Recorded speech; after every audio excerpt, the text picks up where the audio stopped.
Existem mais de 120 mil casos de assassinatos não solucionados nos Estados Unidos. Eles são vulgarmente chamados de casos frios ou casos raros. Apenas 1% desses casos são realmente resolvidos. E este é um desses. Ei mundo, meu nome é Fabi Medeiros e sejam muito bem-vindos a este canal. Aqui tem vídeo novo toda semana, pelo menos 2 vídeos por semana, sempre com temas criminais ou curiosidades que acontecem ao redor do mundo. Então, se você gosta desse tipo de conteúdo, para tudo que você está fazendo, que eu vou te contar essa história. Vem!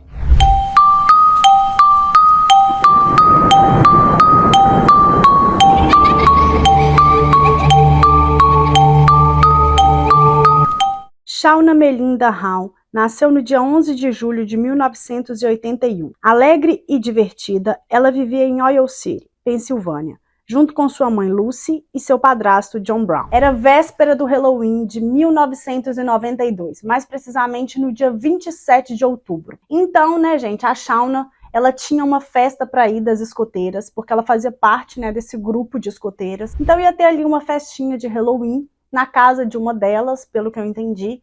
Então a Shauna, ela se vestiu com a fantasia que ela escolheu para aquele ano, que era como se fosse uma roupa de ginasta, sabe? Era um body, uma meia calça, tinha uma luva branca. Então ela saiu para poder se divertir com as amigas. Bom, lembrando que ela só tinha 11 anos, então ela teria que retornar para casa ali por volta de 8 horas da noite. Quando deu 8h30 da noite, o padrasto da Shauna, ele estranhou dela não ter voltado para casa ainda.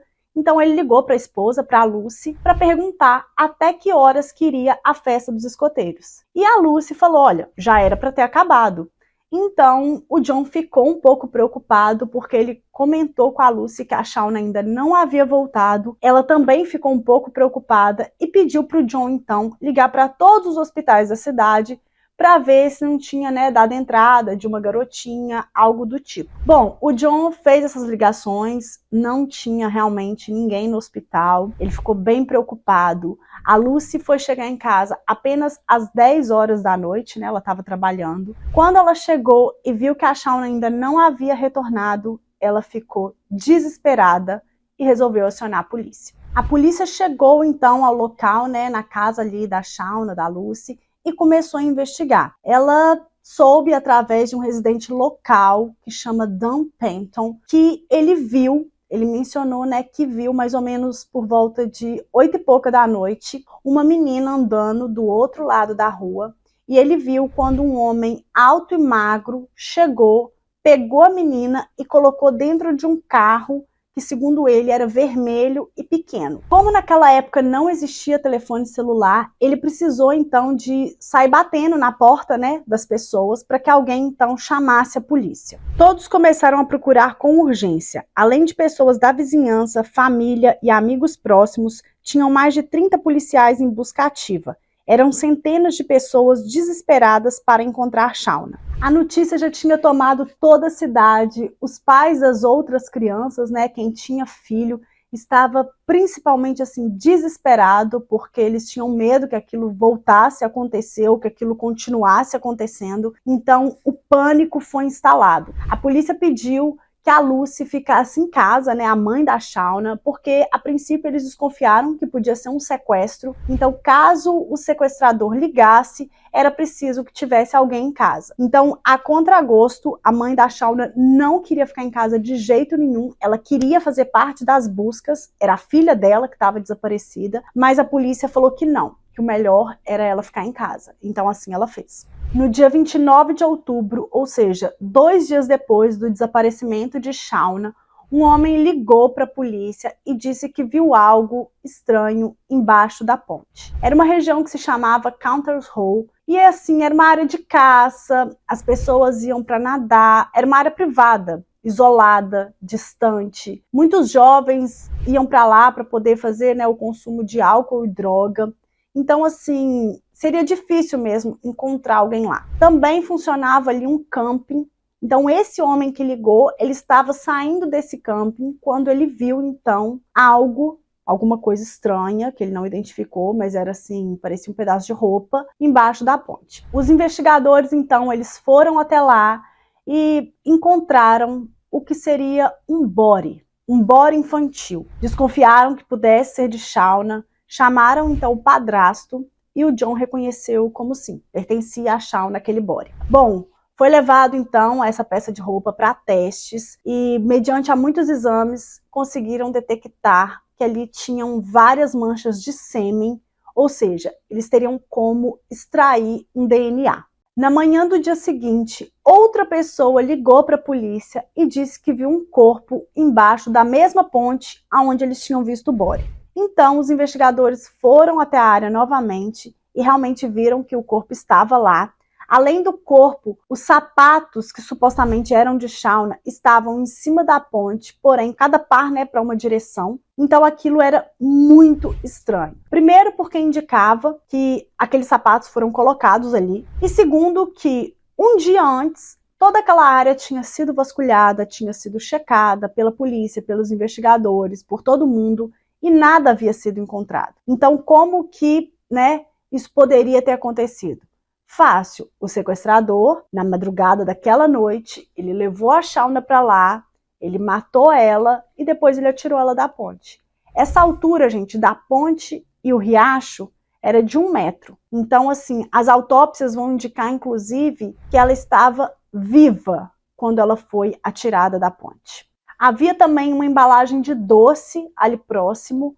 Os investigadores, eles ficaram revoltados, eles assim... Cara, é muita petulância, Uma área que já tinha sido fiscalizada pela polícia, ou seja, que a polícia estava ali investigando, a pessoa voltar de madrugada, fazer isso, sabe?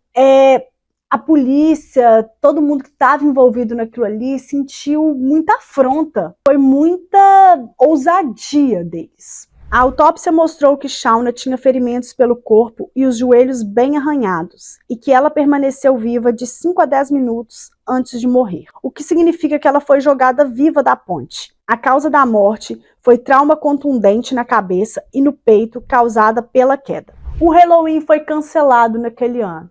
Também não tinha nem como, gente? Depois de tudo isso, as pessoas não tinham o menor clima e, com razão, estavam muito mais interessadas em encontrar quem fez aquilo com Shauna do que, de fato, curtir a celebração e tudo mais. Bom, como os investigadores tinham coletado aquele sêmen, eles então tinham um DNA.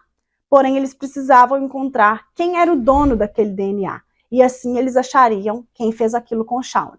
Mas não seria uma tarefa fácil. Eles começaram então pelos familiares. Investigou, gente, todo mundo. Foi tio, foi primo, foi padrasto, até o irmão da Shauna precisou ser investigado, precisou fazer a coleta e toda, porque a polícia disse que ele já tinha idade, como se diz assim, pra... Vocês estão entendendo o que eu tô falando, Eu não posso falar aqui no YouTube, mas para colocar para fora seus desejos, digamos assim.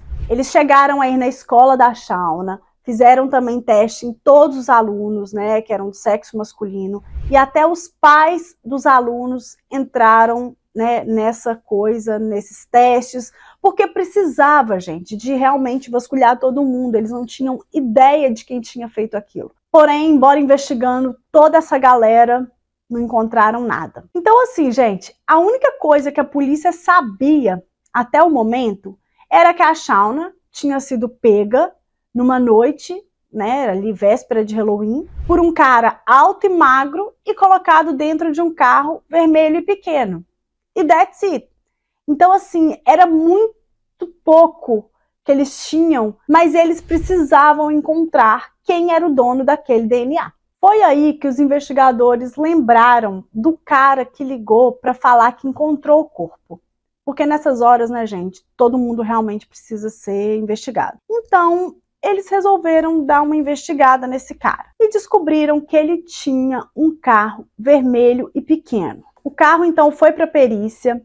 O material dele foi colhido, para fazer o teste de DNA. Mas tanto o carro quanto o DNA não acusaram nada. Apareceu, então, uma outra pista. Alguém ligou para a polícia e disse que a descrição que eles tinham falado que era um homem alto e magro, batia com a de um homem que se chamava Ted Walker. Esse Ted Walker, ele conheceu a Shauna em uma pizzaria. Ele também conhecia a família dela, Só que a questão é que ele tinha um carro vermelho e pequeno. Então, também, né, por conta da descrição e do carro, ele foi submetido a teste de DNA, mas foi inocentado. Os investigadores resolveram, então, vasculhar e checar, né, todos os vizinhos novamente, todas as pessoas ali do bairro. Eles precisavam de respostas. Eles desconfiaram, então, nessas buscas de um homem que morava a 2 casas da casa da Shauna, e ele saiu da cidade um dia depois de tudo ter acontecido. Então ele já foi assim pro number 1 ali da lista de suspeitos. A casa dele foi investigada. Ali tinha um quarto, como se fosse um quarto, um cômodo embaixo da escada que os policiais encontraram, e eles certamente pensaram que aquilo ali já era o cativeiro aonde a Shauna teria ficado. Porque era como se fosse um cubículo mesmo, sabe, gente? Era um quartinho bem pequeno, que caberia uma criança ali, bem escondidinho. Então a polícia já ficou na cabeça que era ele. Ele foi para poder fazer todos os testes, mas o DNA também o inocentou. A essa altura do campeonato, os investigadores já estavam sem saber aonde procurar. Mais de 100 amostras de DNA foram colhidas e naquela época não existia teste de DNA pela coleta de saliva. Tinha que ser o sangue mesmo. Bom, agora já estamos no dia 30 de julho de 1995. 3 anos já havia se passado desde o ocorrido com Shauna. Bom, a polícia então recebe mais uma chamada e dessa vez era um homem. Ele tentou colocar à força uma moça dentro do bagageiro de um carro, mas felizmente ela lutou muito por sua vida e conseguiu escapar. E não apenas isso, ela reconheceu quem era o cara. Na verdade, os caras eram os irmãos Jimmy e Tim O'Brien. Eles já eram, de longa data conhecidos da polícia, porque eles estavam sempre envolvidos em crimes sexuais, cometiam várias atrocidades na região, eram péssimos elementos. Então, assim, sabe, gente, aquela turma que vai e volta da prisão, era o caso deles. A vítima, inclusive, disse que ela sabia, por conta da fama dos irmãos, que se eles tivessem conseguido colocá-la dentro daquele carro, já era. Essa tentativa, né, de sequestro aconteceu exatamente aonde tinha ocorrido o sequestro com a Shauna. Então a polícia chegou até a questionar, né, se os O'Brien tinham sido testados para o DNA. Mas alguém disse que na época do que aconteceu com a Shauna, eles estavam presos, então que seria impossível eles serem os culpados. Já era 1996 e nada de respostas sobre o que aconteceu com Shauna. Então chegou o ano de 1997. Mais especificamente no dia 29 de outubro, exatos 5 anos do desaparecimento de Shauna. E uma garotinha de 5 anos desaparece do quintal de casa. Gente, aquilo ali foi tipo assim, um boom, uma avalanche. As pessoas estavam incrédulas. Como assim uma menina de 5 anos desaparece dentro de casa praticamente, né? Tava no quintal de casa. Então toda aquela onda de medo, de pânico, todo aquele choque, aquele desespero, voltou à tona com tudo. As pessoas estavam apavoradas. Inclusive, a família de Shauna foi uma, né, das que se solidarizou com a causa e foi, então, ajudar nas buscas, além de muitos outros voluntários. A cidade de Oil City foi tomada pelo medo e pânico mais uma vez. As pessoas estavam aterrorizadas. O terrível assassino estava à solta e bem perto de todos. Os investigadores, então, né, eles resolveram ali começar a conversar com todas as pessoas que estavam ajudando nas buscas dessa garotinha de 5 anos, porque tinha muita gente. E a gente sabe, né, gente, que às vezes a pessoa que cometeu o crime, o ato, tá ali no velório, tá ali nas buscas. Então, isso é sabido por todos. Então, a polícia, com esse pensamento, começou a observar aquelas pessoas, aqueles voluntários, e eles perceberam na hora que um rapaz abraçava a mãe da menininha, né, que chorava copiosamente, e ele estava ali abraçando, meio que dando força para ela, falando que aquilo ia passar. E os policiais, por alguma razão, acharam aquilo um tanto quanto suspeito. Então, um deles, calmamente, se aproximou desse rapaz, o nome dele era Nicholas Bowen, e começou a conversar com ele, despretensiosamente, conversando, e nessa conversa o policial, uma hora, fala com ele: olha, me ajuda a encontrar, eu sei que você sabe onde ela tá. Nessa hora, gente, o Nicholas, ele começou a chorar, e só falou assim: ela tá muito machucada e sangrando muito. E o policial falou: me leva até lá. O Nicholas, então, gente, era um menino de 17 anos de idade. Ele levou o policial até lá e a garotinha de 5 anos estava em uma cova rasa. Eu não tenho nem palavras para poder falar, gente, porque isso realmente fere a alma da gente, né? Ela só tinha 5 aninhos de idade e estava ali naquela situação. Eu imagino a dor da família, eu imagino a dor de toda aquela cidade que já tinha passado por uma coisa horrível e que ainda não tinha solução. Bom, fato é que o Nicholas foi preso, porém ele tinha 17 anos, como eu mencionei, ou seja, 5 anos antes, na época da Shauna, ele teria 12, o que foi considerado impossível pela polícia que ele tivesse cometido aquele crime. O crime da Shauna, né, gente, ele teve um tempo até a pessoa eliminar a Shauna. Ela foi jogada, como eu já mencionei, tinham outras evidências ali, né, ela tinha arranhões pelo corpo e outras coisas, então a polícia achou que aquilo não era compatível para que um menino de 12 anos tivesse feito. O tempo foi passando e as pistas foram parando de aparecer. O que aconteceu com Shauna, mesmo depois de 5 anos, ainda não tinha um culpado. O caso esfriou e acabou sendo arquivado. Foi então que, em janeiro de 1998, um patrulheiro aposentado chamado Rich Graham, ele resolveu se colocar ali como detetive e investigar a fundo o caso da Shauna. Ele olhou, gente, dentro dos olhos da Lucy e falou assim: eu vou encontrar quem fez isso com a sua filha. Bom, a primeira coisa que ele fez foi então checar as fotos da autópsia. Nessa checagem ele percebeu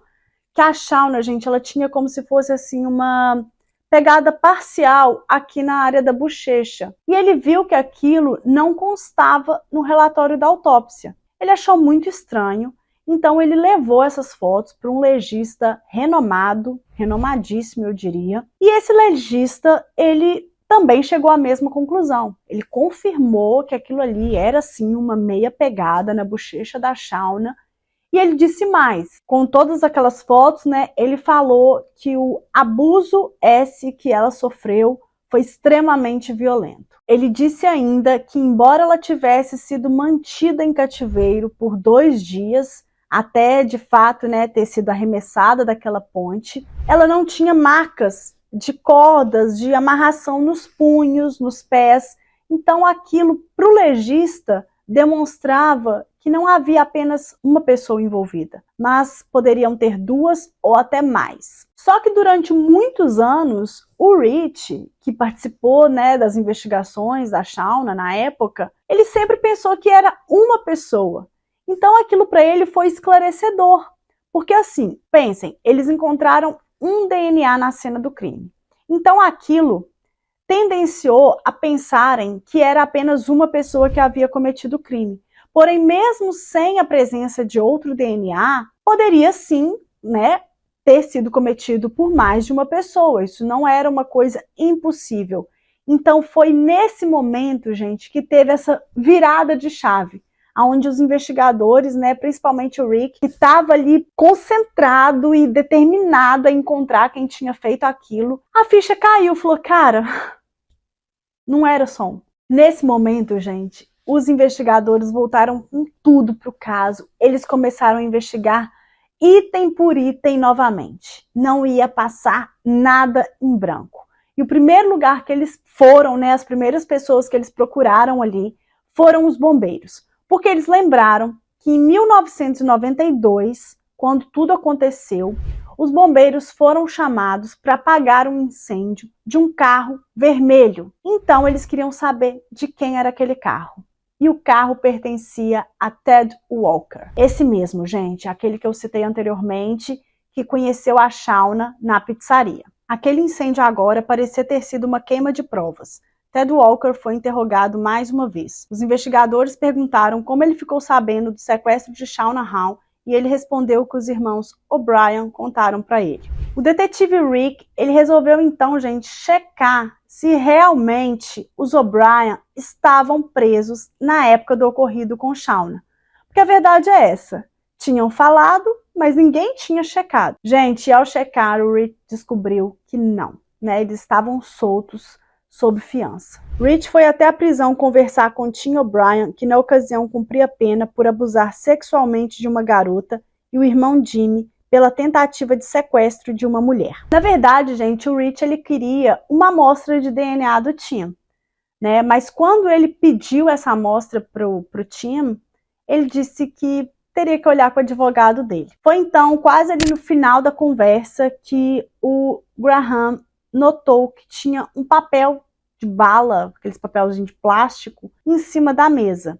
E que ali com certeza continha o DNA do Tim. Ele conseguiu pegar esse papel e enviou para testes. Em fevereiro de 2002, 10 anos após o ocorrido com Shauna, o resultado desses testes então saíram e testou positivo para Tim O'Brien. A polícia descobriu que o irmão Jimmy e o amigo Ted Walker também estavam envolvidos no crime contra Shauna. Em setembro de 2005, Walker, como parte de um acordo judicial, se declarou culpado de sequestro e assassinato em terceiro grau e concordou em testemunhar contra os irmãos O'Brien. No tribunal, ele admitiu ter agarrado Shauna e passado para os O'Briens, que estavam esperando em um carro estacionado. Ele também admitiu saber que os irmãos estavam no andar de cima de sua casa com a menina quando a ouviu chorar. Ele, no entanto, negou qualquer envolvimento na morte dela. Ted Walker foi sentenciado a 40 anos de reclusão. Já em relação aos irmãos O'Brien, após quase 17 horas de deliberações, o júri chegou a um veredito e considerou os irmãos culpados de assassinato em segundo grau, que é o mesmo que homicídio culposo, assassinato em terceiro grau, desvio involuntário de relações sexuais, sequestro e conspiração criminosa para cometer sequestro. Ambos foram sentenciados à prisão perpétua, sem possibilidade de liberdade condicional. Quanto às acusações mais graves de assassinato e estupro em primeiro grau, os O'Briens foram absolvidos dessas acusações. De acordo com a lei, para que um júri considere um réu culpado de assassinato em primeiro grau, o júri deve estar convencido de que o assassinato foi premeditado e deliberado, o que o júri considerou que a promotoria não havia provado. Então, assim, gente, só após 13 anos é que os culpados estavam finalmente presos. Foi só assim que a família da Shauna conseguiu, ter algum tipo de paz após saber que as pessoas que tinham cometido aquele ato monstruoso estavam finalmente cumprindo suas penas. Após o assassinato de Shauna Hall, o Conselho de Oil City votou pela proibição de doces ou travessuras noturnas. Isso permaneceu em vigor por 15 anos até o Halloween de 2008. Bom, esse foi o caso de hoje. Eu espero que vocês tenham gostado. Se você gostou, por favor, deixa seu like, se inscreva nesse canal que é de extrema importância. Aqui tem vídeo novo toda semana. Deixem aqui nos comentários se vocês já conheciam essa história, qual é a opinião de vocês, se alguém já por acaso esteve na região ou já ouviu falar, desse caso, me contem aqui nos comentários que eu vou gostar muito de saber. Bom, é isso, redes sociais aqui embaixo para quem quiser me seguir por lá, comenta muito para engajar e a gente se vê então no próximo vídeo.